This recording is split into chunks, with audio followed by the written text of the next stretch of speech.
Thank you so much for tuning in to this episode. This was part 1 of Strength, Hope, and Unexpected Turns, a chat with Dr. D. James Pickle, my amazing husband and rock star doctor of physical therapy. You know, we have to really get real about the twists that life throws at us and how important it is to be prepared, especially when it comes to your estate planning and taking care of all of your loved ones and yourself. And so I want to just say that Dr. Pickle's story is not just about his own personal struggles and health challenges, but it is, in fact, a lesson in facing the unknown with courage and preparation. So next week, we will have part 2. And I hope that you will continue to tune in for an emotional but an uplifting episode where we'll continue to explore the real life importance of estate planning and the decisions that we all need to make to secure our futures. And, guys, this one's from the heart, and we can't wait to share the next episode with you on estate expectations. Hi, everyone. Welcome back to Estate Expectations. I'm your host, Elizabeth Pickle. And today, what a podcast we have for you. I'm very proud to have my husband, Dr. David James Pickle, here in the podcast studio. And we're going to be a little vulnerable today. There's a couple of reasons why I've asked my husband to be on the podcast. And one reason is that when you hear his story today, you'll understand how it all ties in to your estate expectations or what your estate expectations should be for yourself and for your family. James has been struggling over the past year or so now with a bit of a health condition, and it came out of nowhere, as health issues always seem to. There's very little warning in most cases, and so it took a little bit of convincing for me to ask him or have him agree to come onto the podcast, because we're bearing it all here today. We're bearing it all. It's our personal life. It's his personal story. But I think that this podcast episode is going to impact you like no other, and it's going to change people's lives. And so I'm really, once again, I know I'm his wife, but I'm very proud of him for his willingness to come in and be extremely vulnerable and tell his story about his health challenges for the last year and how that's impacted us as a couple, our family, our future, and why it's so important to make sure that everything you have and everyone you love is taken care of if something happens to you, because one never knows. And so, James, thank you so much for being on my podcast. Thanks. It took a lot of convincing. Yes, it did. Yes, it did. But we all know who was going to win that battle, right? Yeah. But so for those of you who don't know James is a doctor of physical therapy. He has a DPT in physical therapy, and he has some other, various letters after his name. And he's been practicing clinical therapist for how many years now? 23. 23 years.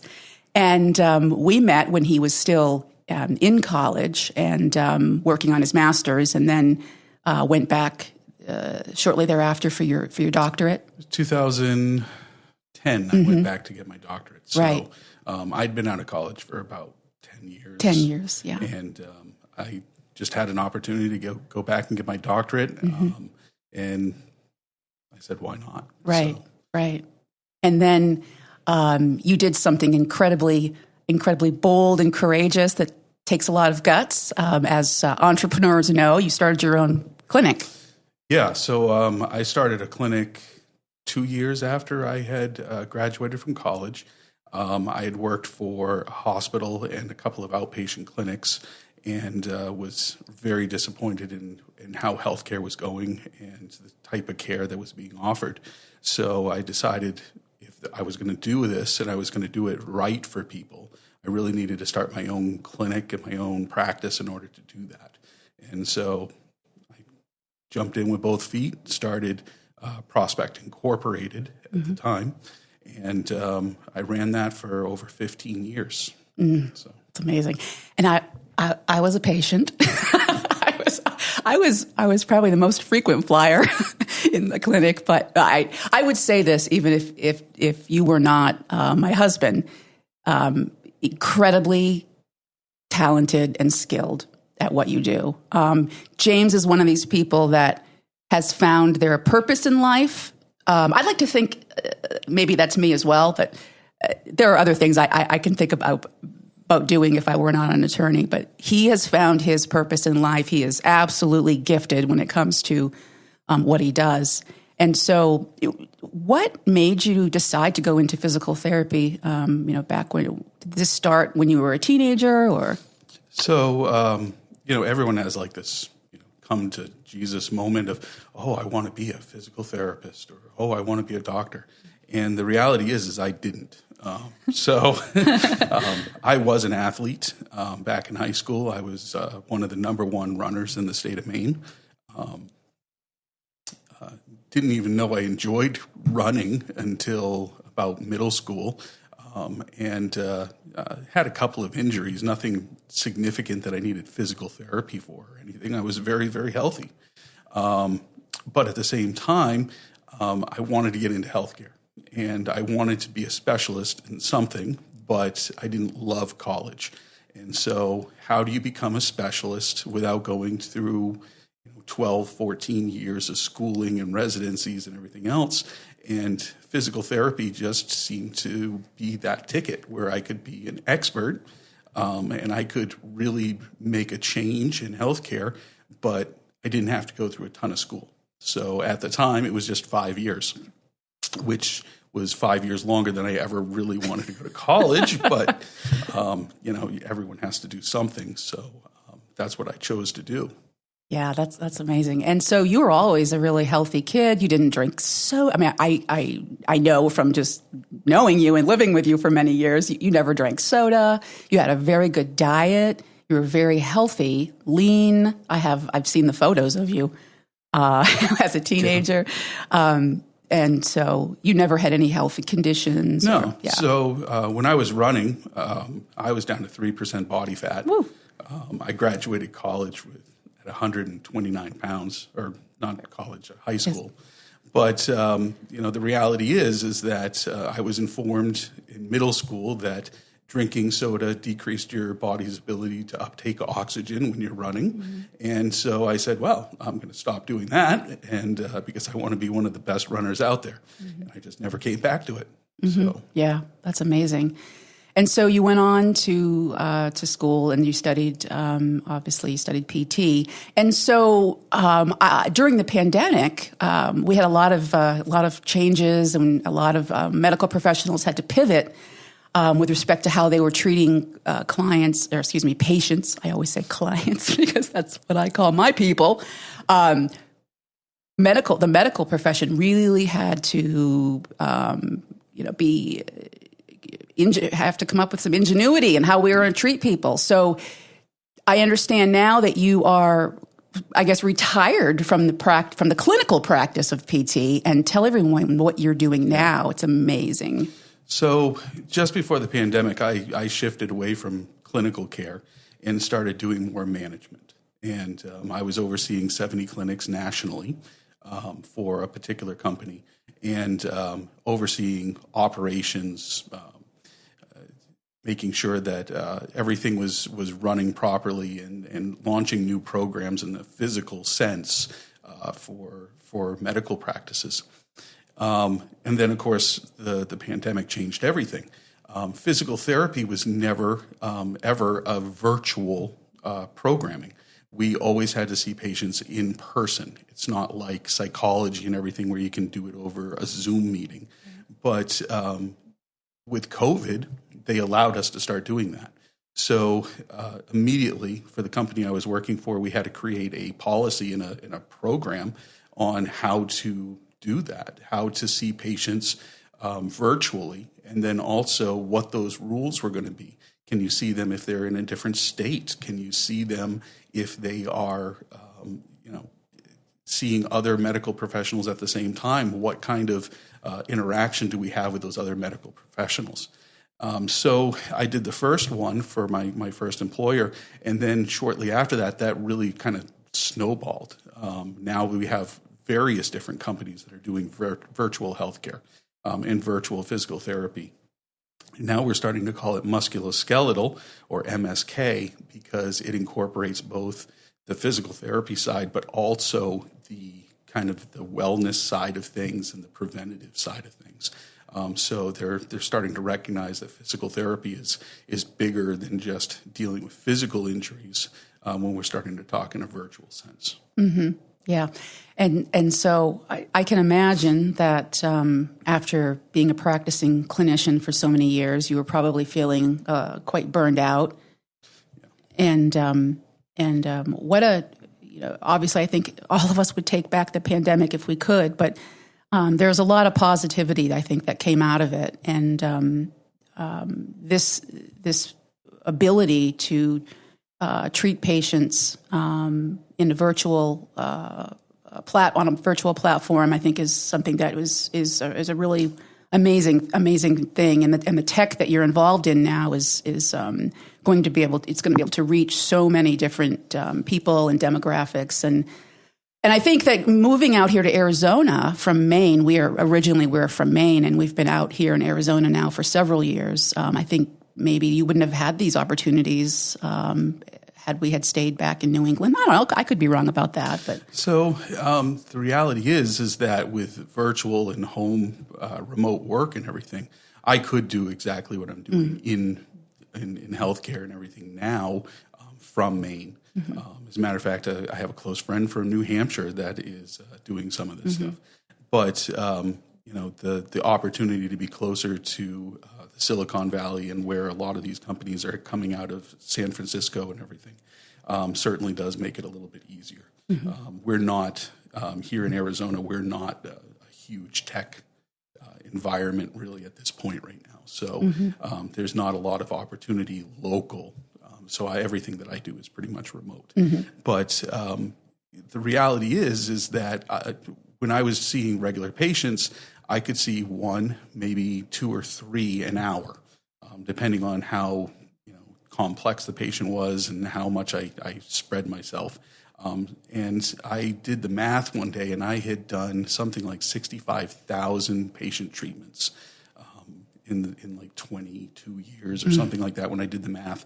And so, I reached a lot of people, but now I reach over 100 a day, which, the programs that I'm building and everything in virtual are programs that don't require me to work with every single patient, or doesn't require any physical therapist to work with every single patient out there.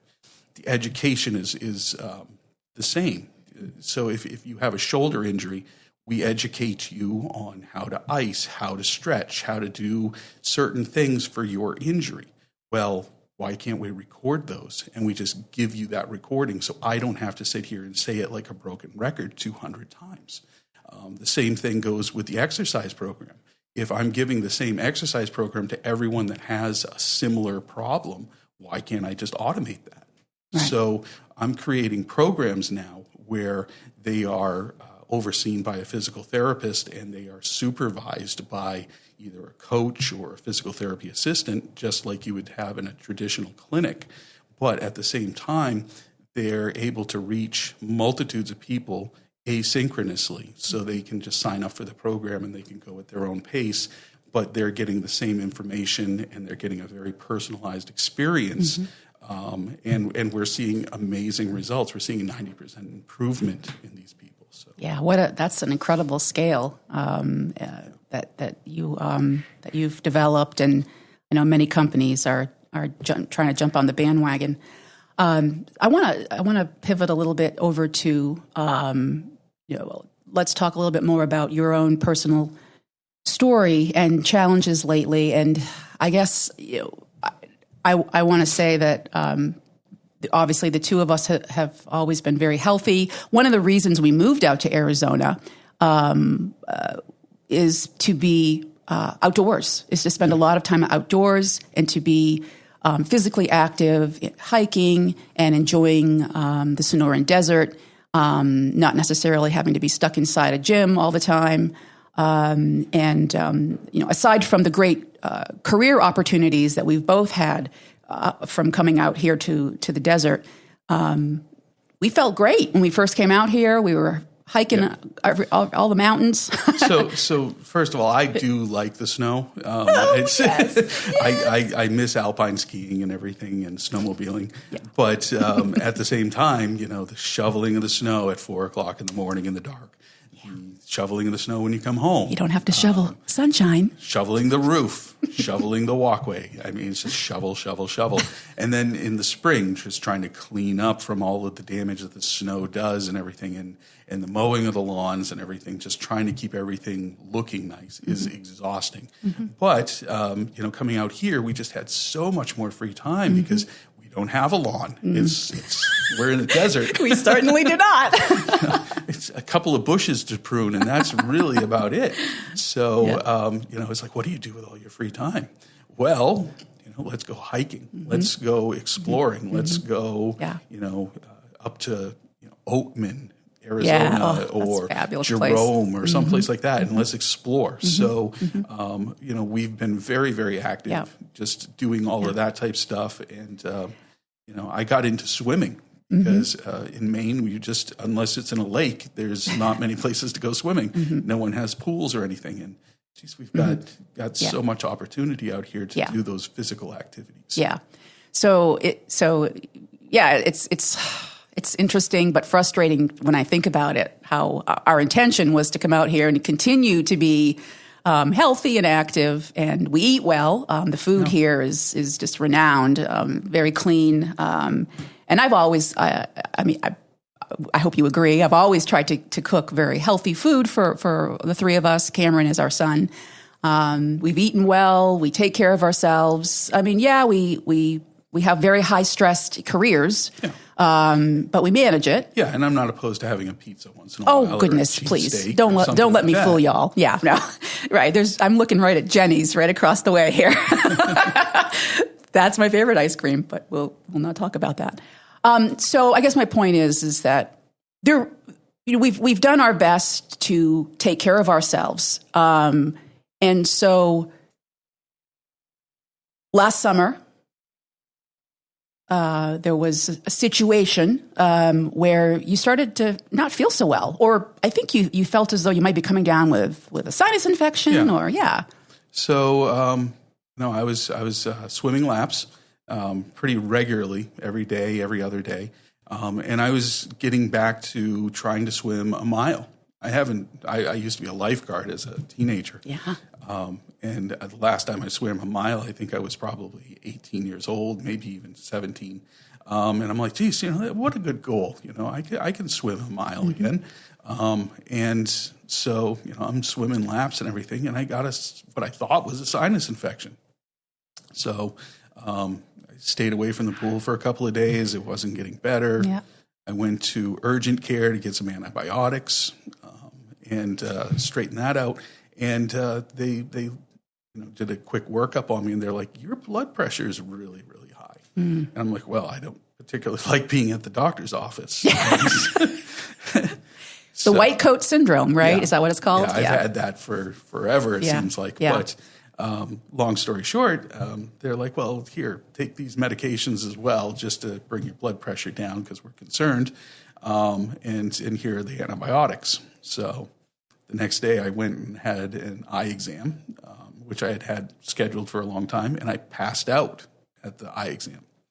the blood pressure medications dropped my blood pressure so low that I literally passed out. Mm-hmm. Mm-hmm.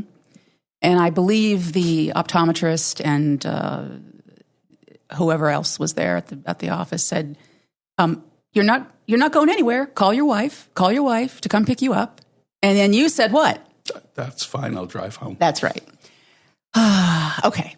So again, you just kind of brushed it off as, I'm getting used to this medication. It's not quite adjusted properly. Right. I mean, I'd only been on it for less than 24 hours. So, I wasn't really impressed with it to begin with. Right. So, it wasn't a big deal. I stopped taking that medication. I, went home, went to sleep, took a nap. Everything was, hopefully going to be getting better and everything as the infection got out of my sinuses. And I think it was like the next day, I was sitting there doing some work and I was passing out. Yeah. Yeah. So we were, working from home and, I believe you were sitting on the sofa doing some work. Nodding off and coming right back to again and trying to focus on what I was doing and just nodding off again.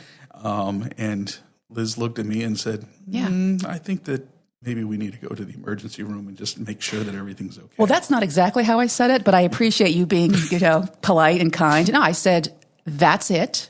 Get your shoes on. We're going to the ER.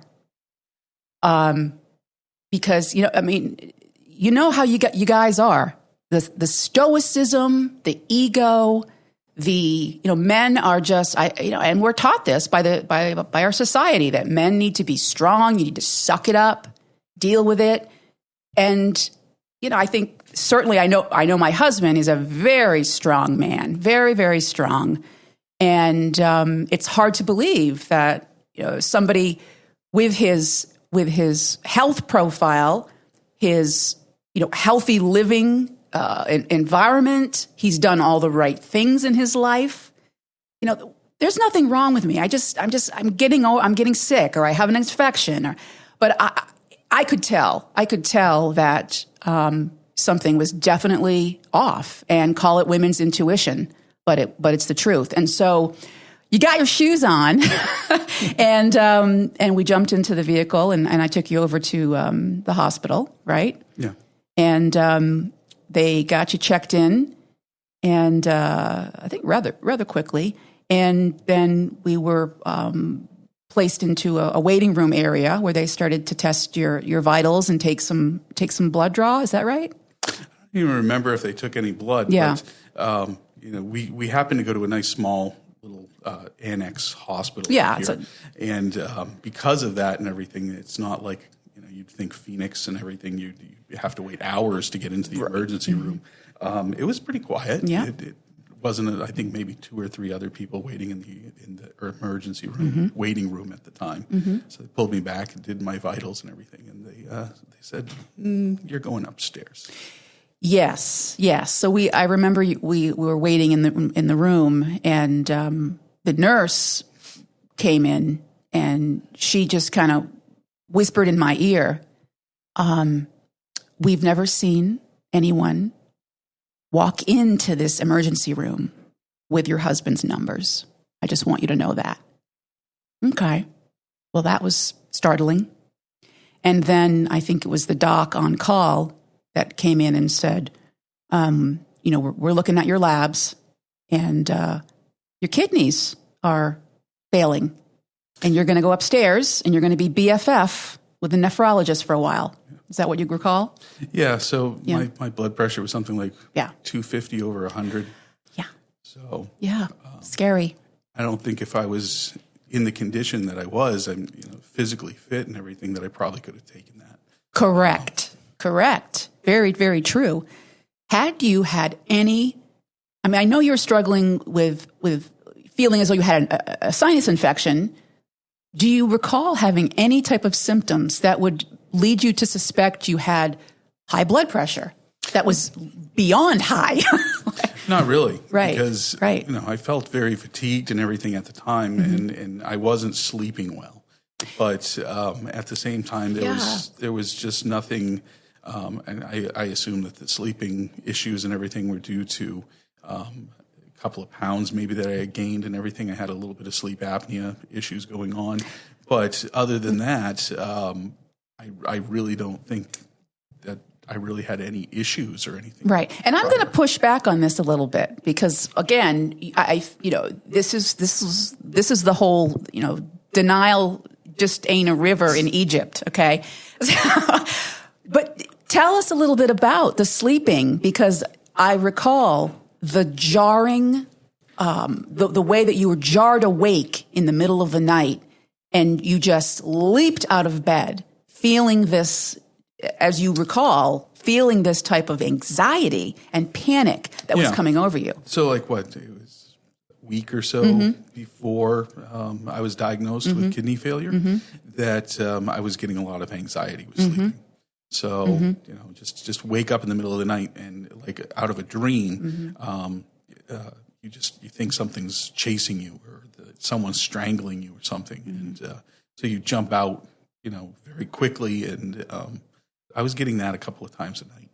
So, and that was very scary. Obviously for him, but for me as well, because, for over 20 years, that he sleeps like a log. He cannot, it's hard to even wake him up.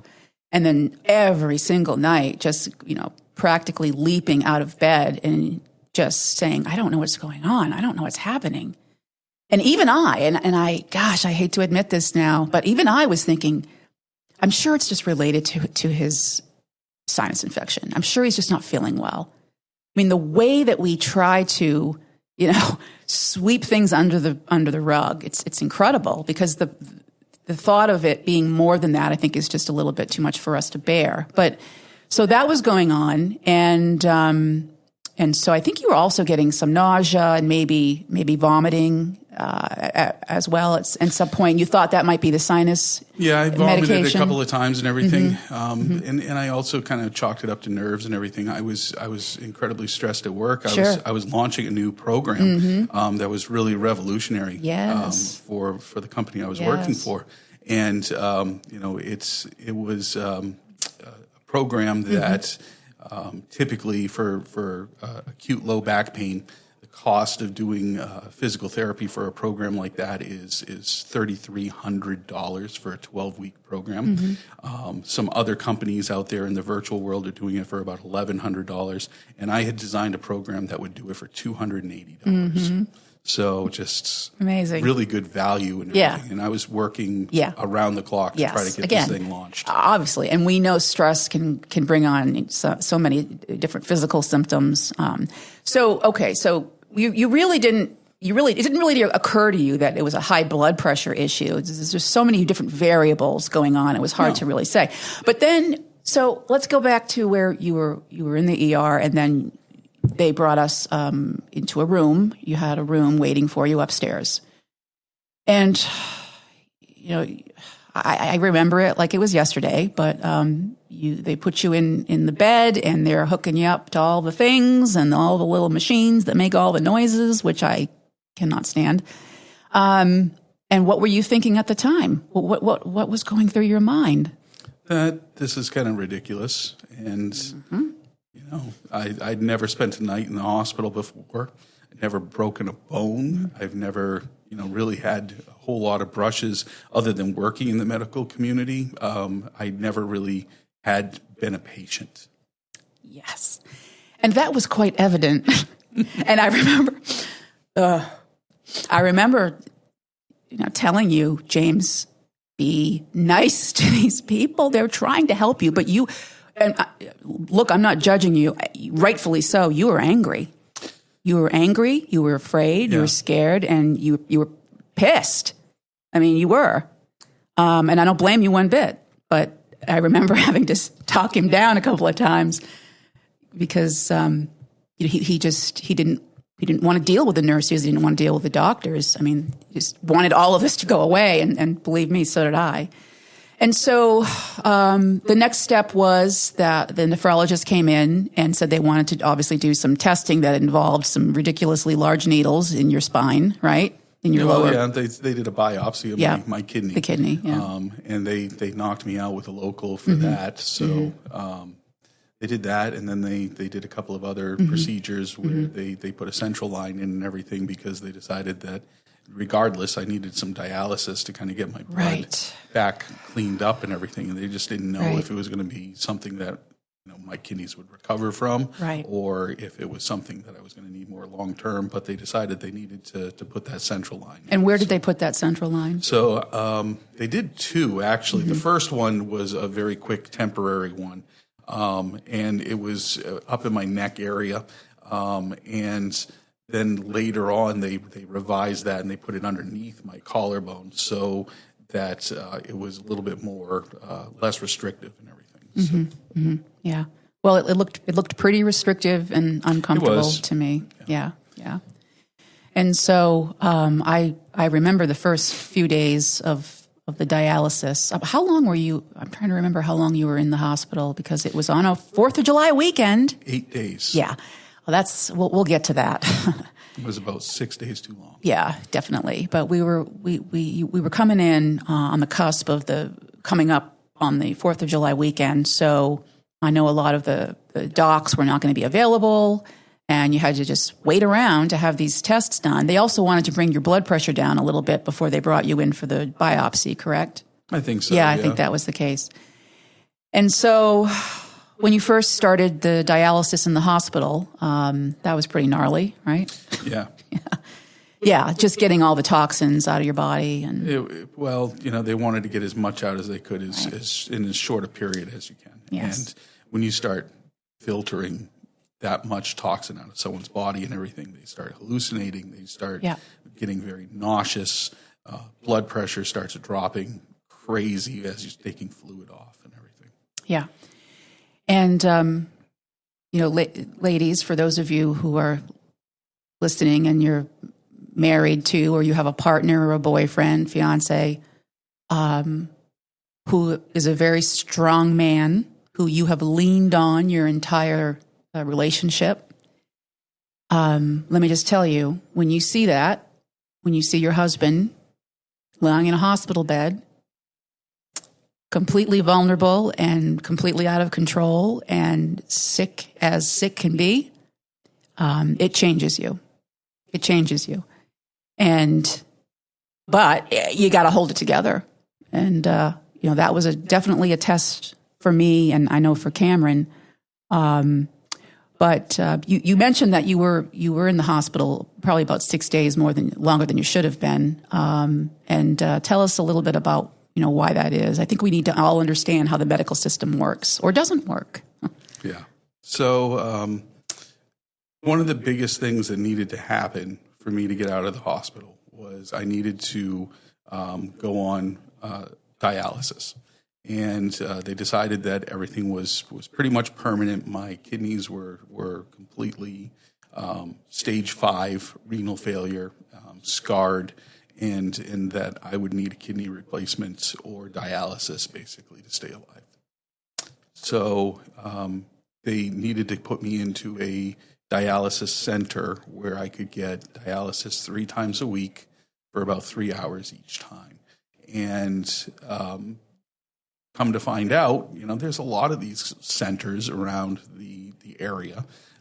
There's probably 4 dozen of them around the central Phoenix, Mesa, Gilbert, Scottsdale, all of these areas and everything. There's quite a few.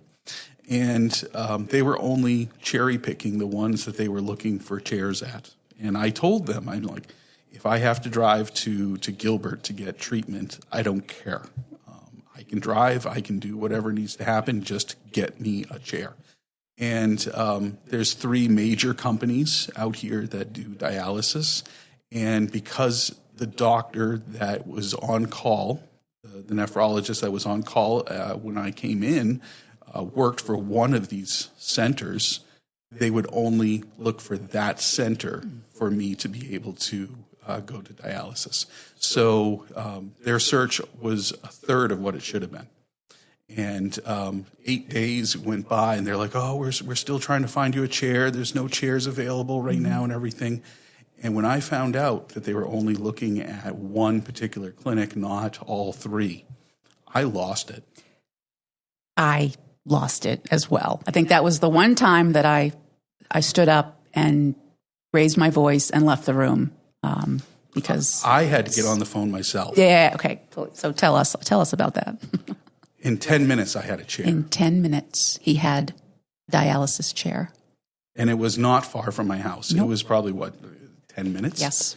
Yep. And so, for me to, as a patient, get on a phone and find a chair, and granted, I have medical background, so I did pull some things that maybe a general person wouldn't know how to call and how to inquire about. But at the same time, in 10 minutes, I had a chair, and I lost it on the advocates and everything at the hospital because they weren't advocating for me. No. They were collecting a lot of money for me to be sitting in a hospital bed doing nothing so that they could bill my insurance company. Yeah. I almost left without medical advice, but they finally got my blood pressure down from being so angry and everything that they agreed to release me. Otherwise, I was about ready to walk out that door. He was. And then I gathered up the nurses and had the nurses come in and talk with him because we didn't want that, but I could absolutely understand where he's coming from. It's a very sad day when a patient sitting in their hospital room has to make phone calls in order to be released from the hospital to find their own dialysis chair. It's disgusting.